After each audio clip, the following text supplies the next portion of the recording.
Welcome to the Fountains Studio Celebration. Thanks to all of you who have not only been joining us on YouTube and Facebook, but who've been mashing the thumbs up icon and leaving comments as well. The number of views on our different pages continues to grow, and the more likes and comments you make, the more you help us get the word out about the studio. Likewise, if you're on Instagram, Pinterest, or TikTok, don't forget to search for The Fountains and follow us on those platforms as well. The more followers we have and the more you share and like our posts, the more likely it is that folks who are looking for a place like The Fountains will find us. So, thanks to everyone who's subscribed, followed, interacted with our posts, and who've shared links with friends. Your help in getting us noticed out there is much appreciated. In the meantime, thanks for joining us for the studio. We're glad you've joined us.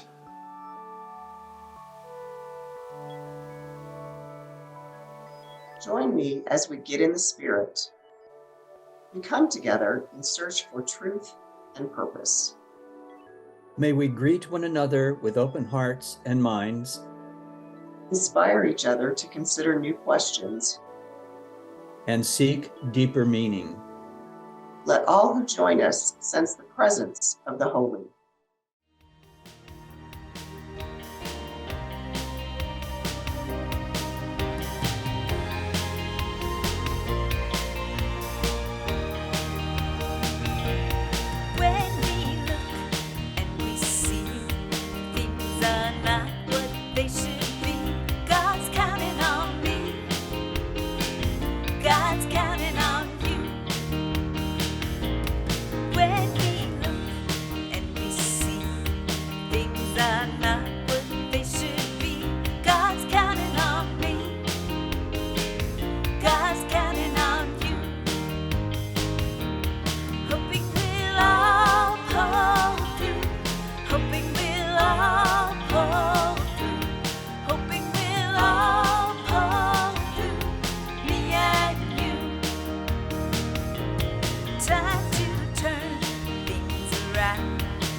let's affirm the fountain's mission together.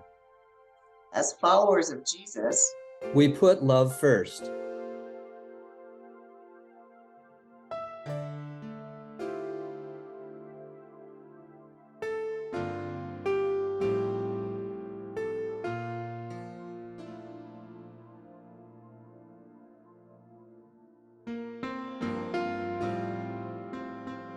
As we enter into November, we pause to recognize All Saints' Day and those who have, since this time last year, become a part of the Fountain's cloud of witnesses. As we breathe deep and enter into this time of quiet and meditation, we pause to remember with gratitude those friends and loved ones who've been companions in our mission to put love first in the world.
In a universe so vast, pause and wonder as we consider the source of life and creativity. May we sustain a sense of this mystery, this presentness, and be empowered by a sense of worth and dignity, even in our own selves.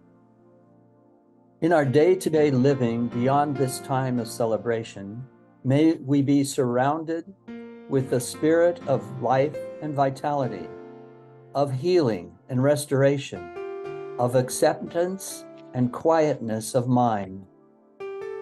May we be a part of a good spirit in the world, where life and vitality overcome the powers of destructiveness and blandness.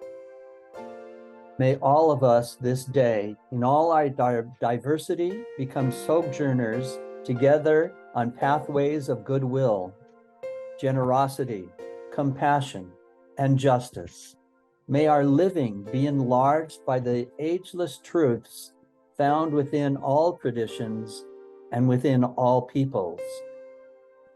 When time and events and people go by so fast, may we know the power in the pausing, and in pausing, find our life renewed. This is our prayer.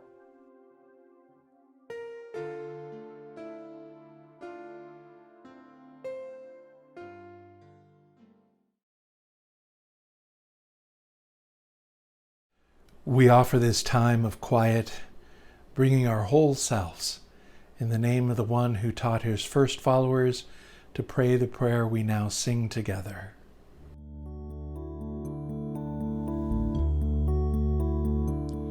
Our Father who art in heaven, hallowed be thy name. Thy kingdom come, thy will be done, on earth as it is in heaven. Give us this day our daily bread, and forgive us as we forgive others, and lead us not into temptation, but deliver us from evil. For the kingdom and the power and the glory are yours forever.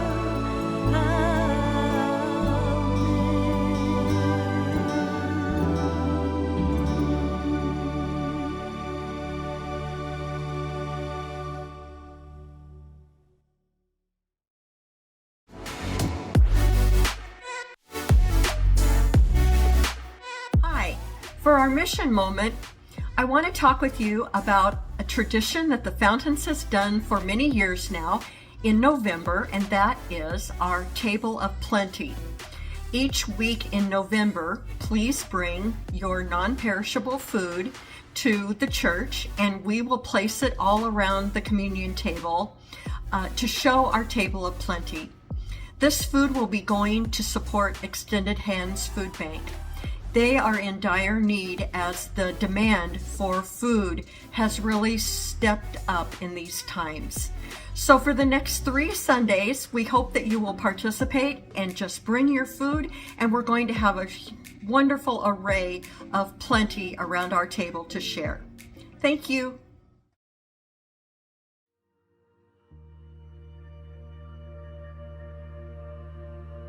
So Kathleen's last church had 3 services every Sunday morning. She used to leave the house at about 7. She didn't get home until about 1 in the afternoon. So sometimes, just for the fun of it, I'd watch the non-network stations on a Sunday morning when I was home. And I used to laugh at the financial requests. And 3 of my favorites were the big toothy guy that used to ask, or used to say that whatever you want, it's going to be given to you, but you have to donate. And then there was the Crystal Cathedral, who, if you gave a certain amount, you got a porcelain dove. But my absolute favorite was a guy who said he gave away his money and he really needed a suit. So when he was in Hong Kong, somebody gave him a custom-made suit, all because he had given his money away. And if you gave him $1,000, good things would happen to you too. Well, if you give to the Fountains, you're not going to get a porcelain dove. I guarantee you're not going to get a custom-made suit.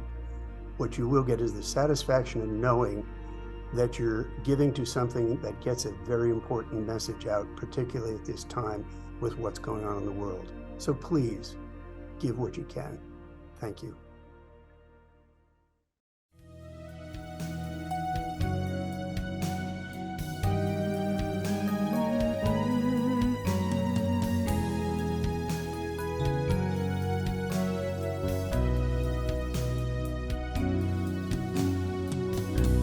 Search for tenderness, it isn't hard to find. You can have the love you need to live. And if you look for truthfulness, you might as well be blind. It always seems to be so hard to give.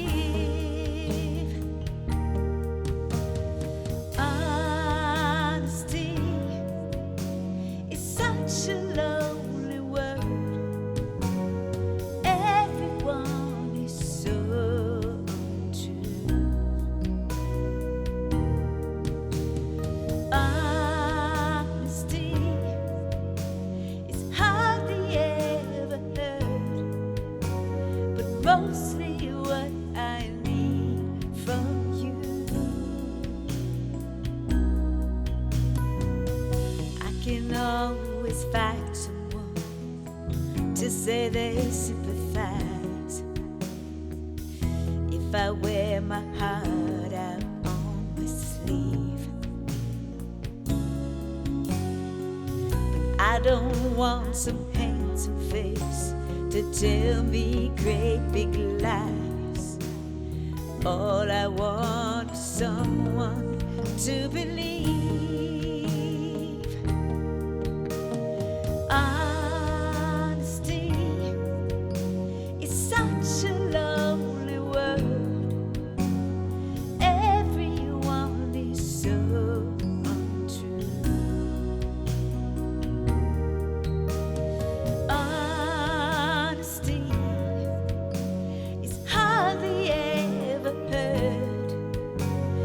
Mostly what I need from you.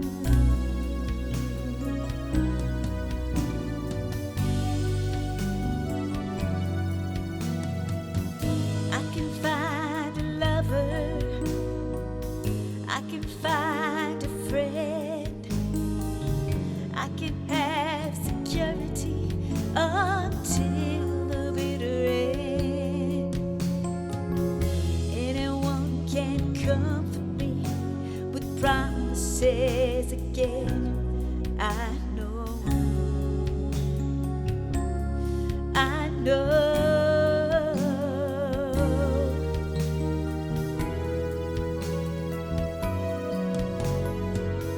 When I'm deep inside my head, don't be too concerned. I won't ask for nothing while I'm gone. When I want sincerity, tell me where else can I turn? 'Cause you're the one that I depend upon. Honesty is such a lonely word.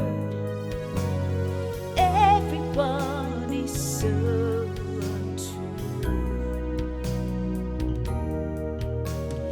Honesty is hardly ever heard,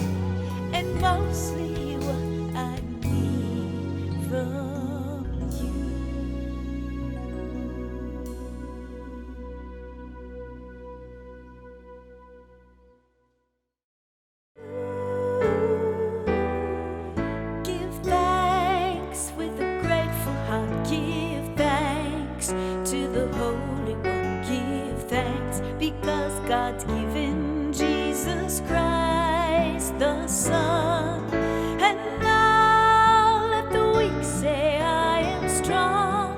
Let the poor say I am rich, because of what the Lord has done for us. Give thanks with a grateful heart. Give thanks to the Holy One. Give thanks because God's given Jesus Christ the Son. Give thanks.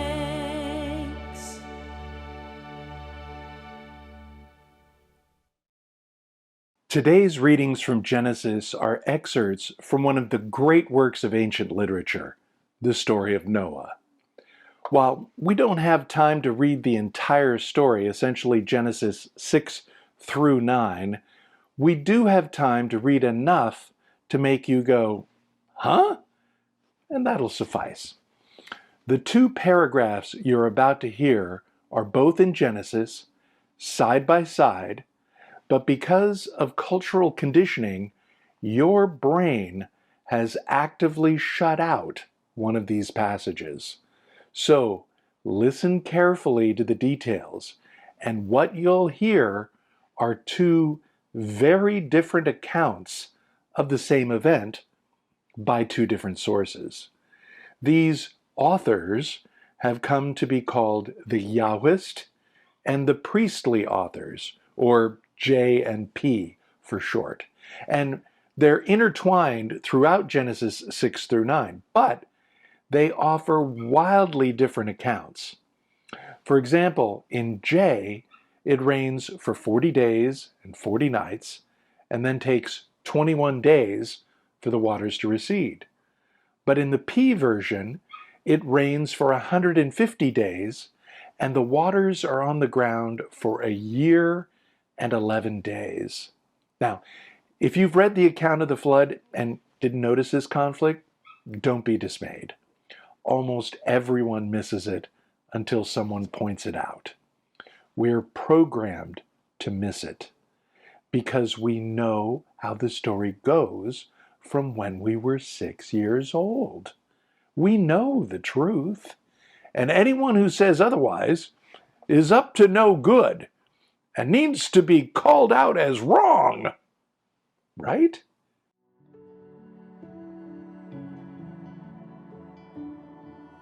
Our words of wisdom are from Genesis chapter 6, verses 19 and 20, and Genesis chapter 7, verses 2 and 3. Genesis 6.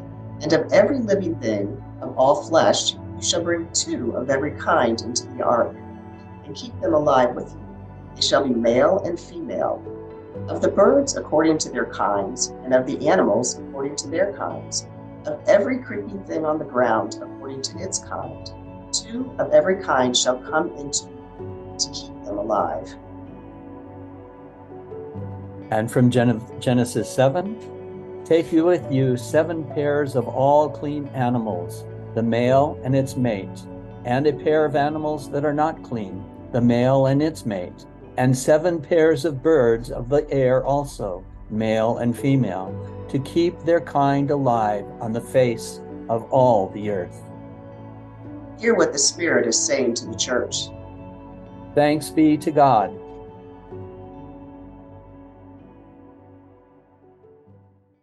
So, what's it going to be? Did the animals assemble 2 by 2 or 7 by 7? The Bible clearly says it's both. But that can't be right, can it? Which version would you defend? Your answer will determine whether you're part of the problem or part of the solution to the crisis tearing our culture apart. Here's the challenge. As many American Christians grow up, they are taught and expected to believe that biblical stories are historically and factually accurate. In fact, many church websites trumpet their belief in the inerrancy of Scripture and the grave consequences of questioning any element of the Bible.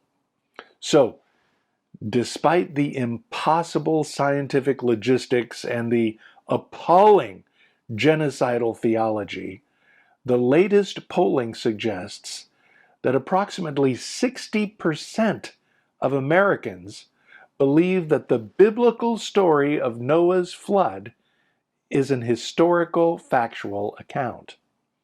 Every day, countless Christians, and not just fundamentalists, congratulate themselves for being able to suspend disbelief and embrace the divine wisdom of an all-loving and gracious God committing the kind of global genocide that would make a Nazi blush.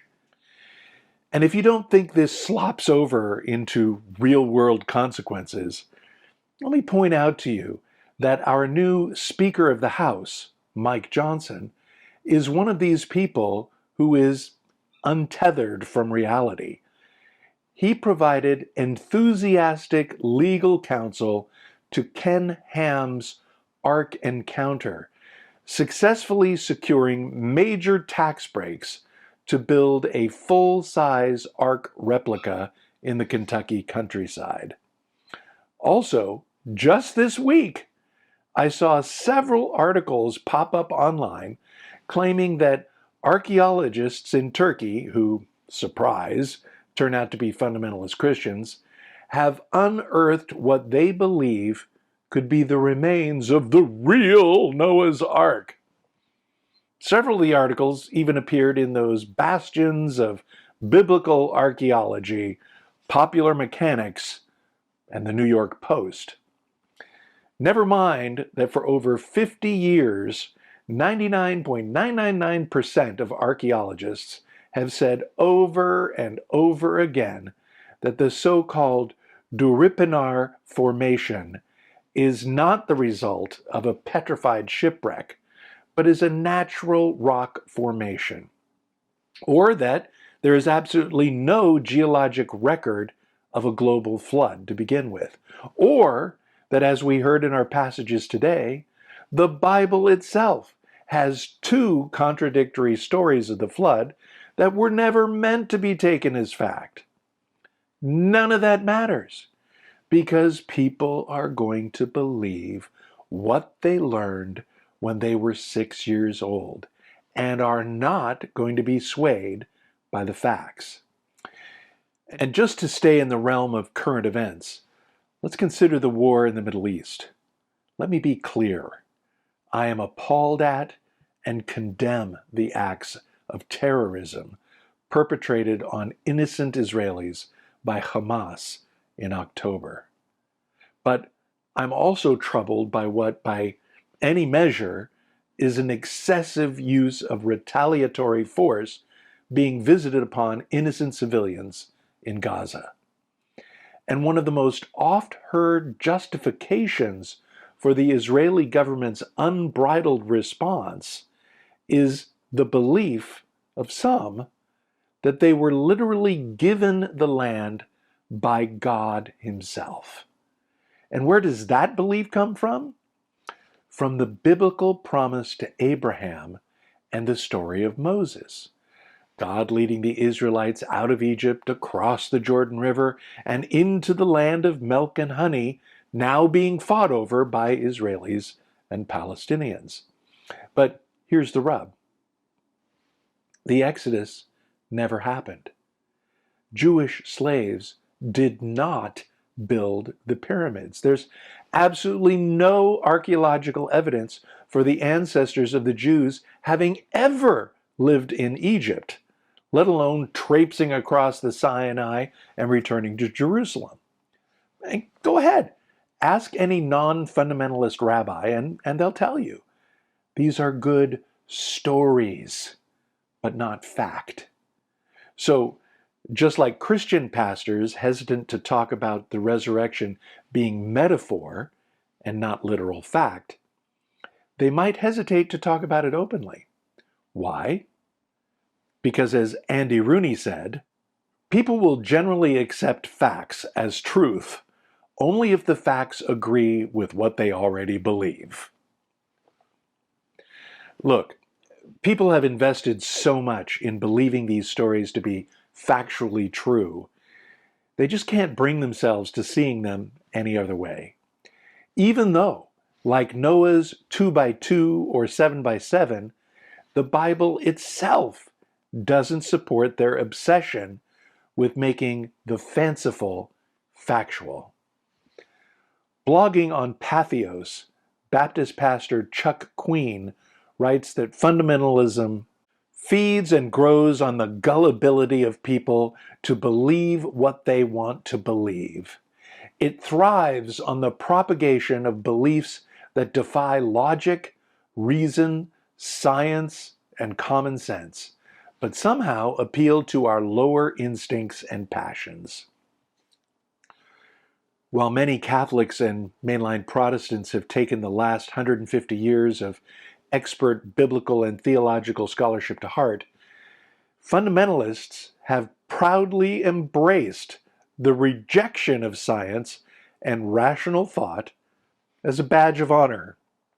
In order to defend a literal six-day creation, intelligent design, Jesus' literal virgin birth and his physical resurrection, they have created a whole alternative universe they call a, quote, biblical worldview, unquote.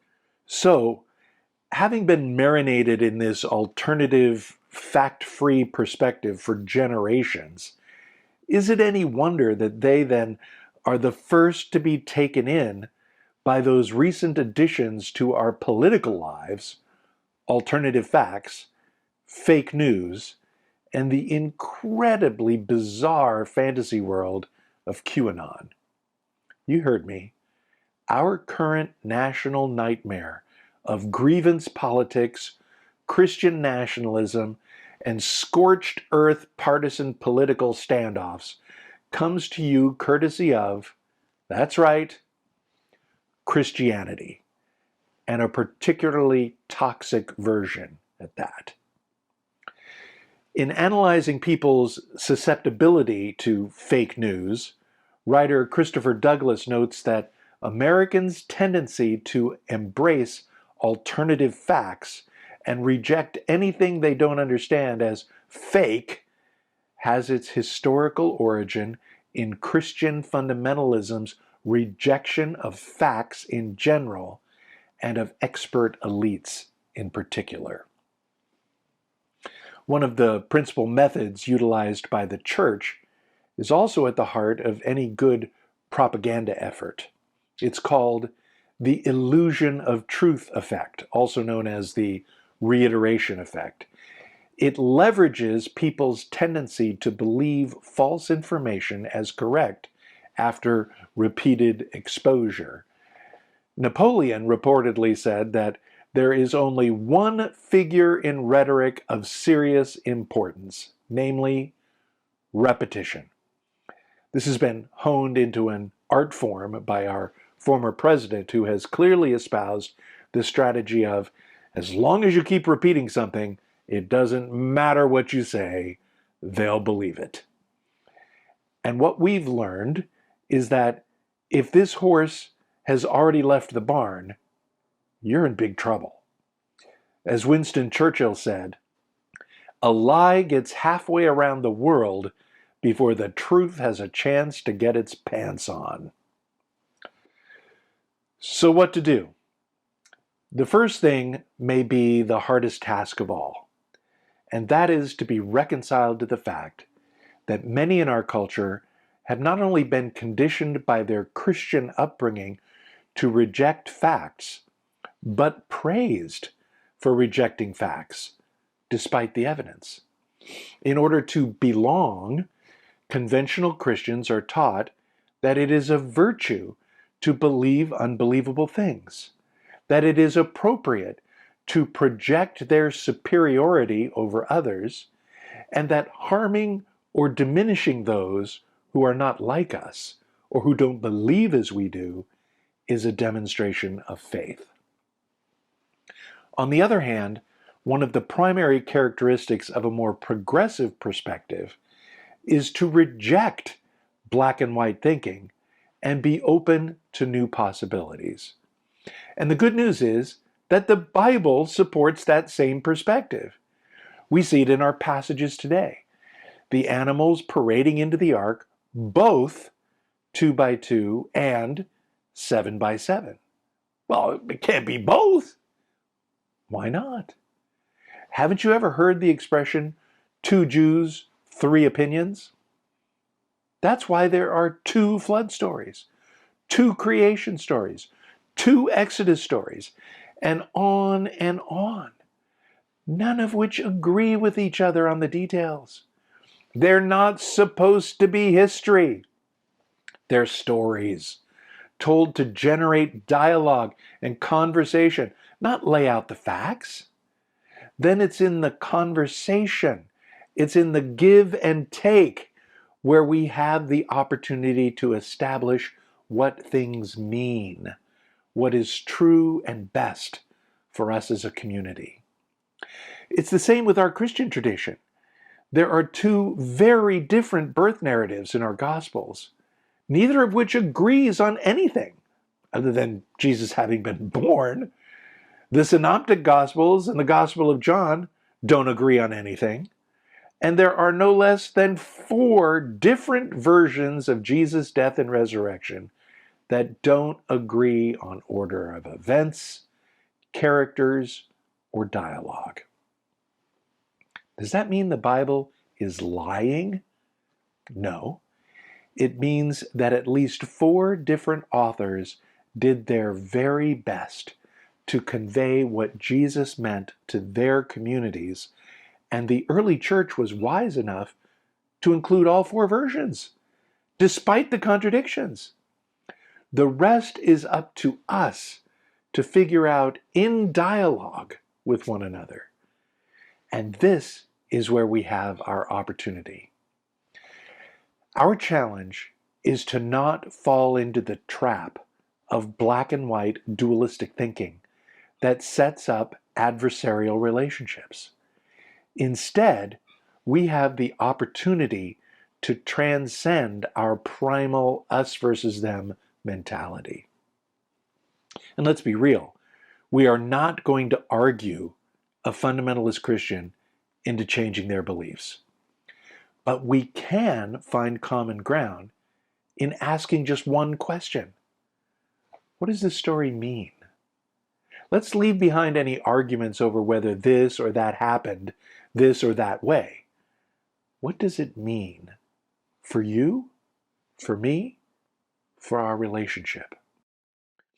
In the case of our passages today, the differences are there for a theological reason.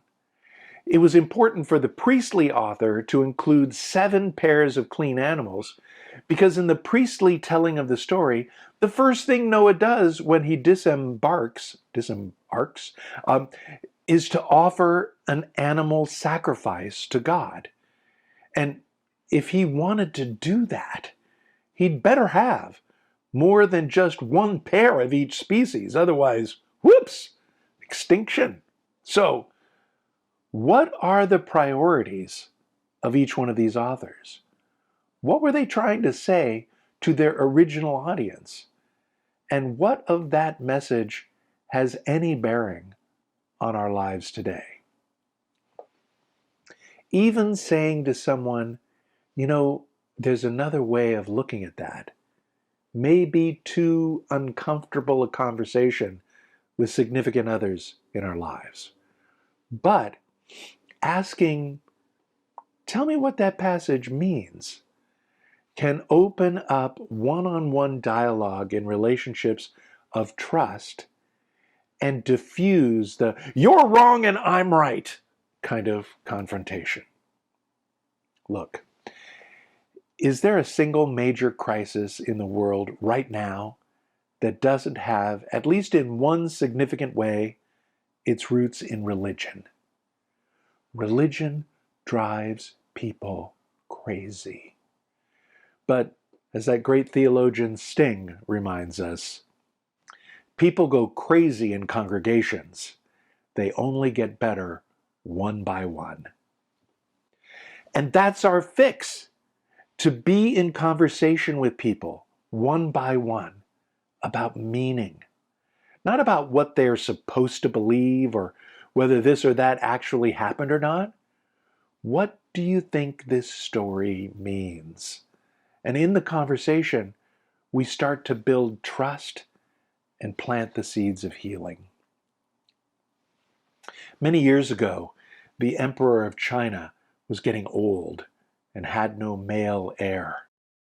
He'd always loved gardening and devised a plan to pass the role of emperor on to whichever boy could grow the most beautiful and beneficial plant. The one catch was that the emperor would provide the seeds.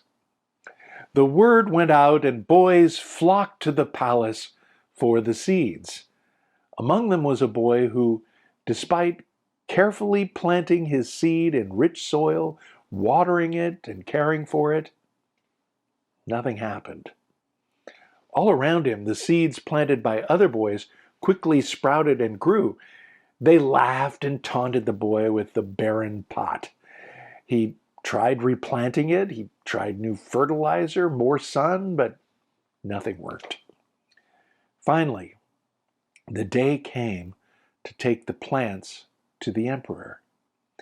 Despondent, the boy took his empty pot to the palace in hopes of there being at least some sort of consolation prize. The emperor examined the other boy's vital green plants with a scowl on his face and frowned even more when he saw the empty pot. "You brought me an empty pot?" the emperor asked. Hanging his head, the boy said, "I'm sorry, Emperor. I tried and tried to grow the seed you gave me, but nothing came up." The emperor stroked his chin and smiled. Turning to the crowd, he said, "I'd like to introduce you to the new emperor. You see, the seeds I gave out were cooked, so they would not grow. I'm not sure how the rest of you grew plants, but they didn't grow from my seeds. Only this boy has been honest and brave enough to be so." Friends, we need to be brave enough to be honest, even when the seeds we plant don't seem to go anywhere, especially when the alternative facts and fake news seems to have the advantage. The folks we are called to be in dialogue with are not stupid. They've just been conditioned to embrace a kind of black and white dualism that not even the Bible supports. And if we make it all about convincing others that we're right and they're wrong, we'll get nowhere. What's needed is honest conversation, one-on-one. As a pastor, I can talk until I'm blue in the face. But in the final analysis, it's you who will ultimately change people's perspectives by how you live, how you treat others, and by not being afraid to ask, what does this story mean to you? You might even be able to work your way up to saying, there is another way of looking at this, be it LGBTQ rights, women's reproductive rights, fostering interfaith respect, or any number of other issues in life. Simply be who you are, where you are on the spiritual journey. Put love first in your own way.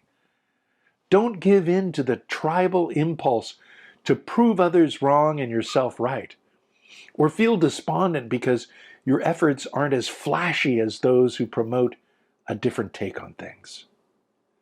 Remember, the conventional outlook is just too comfortable and seductive for most people to resist without someone like you, someone they know and trust, to be brave enough to be in dialogue with them.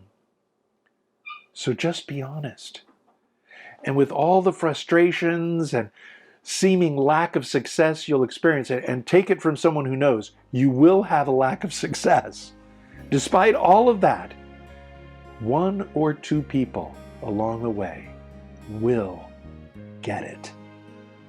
Then it'll be maybe 2 by 2, then 7 by 7.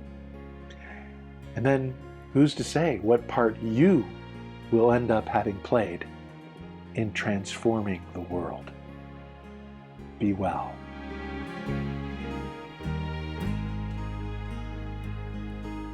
If truth still guides our journey, where does it lead from here? Our world lies there before us, but nothing seems that clear. We used to think we knew things, that all had been revealed, but now all truths we question, and much is yet concealed.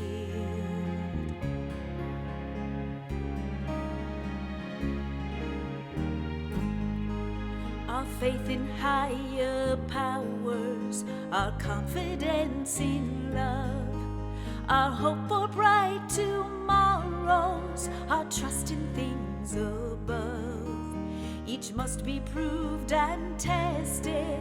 What's fantasy, what's truth? It's while we're on this journey we one another soothe.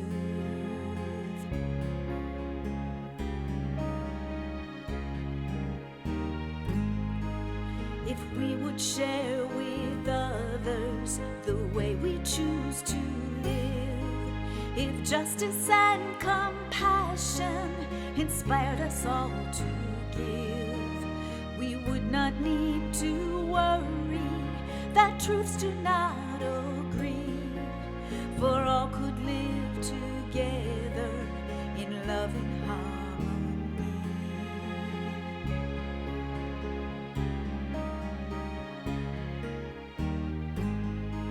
So walk with me in courage across truth's great divides. We'll listen to each other until the hate subsides. Together we'll speak boldly of what the world still needs, and speak a truth to power till all in truth are free.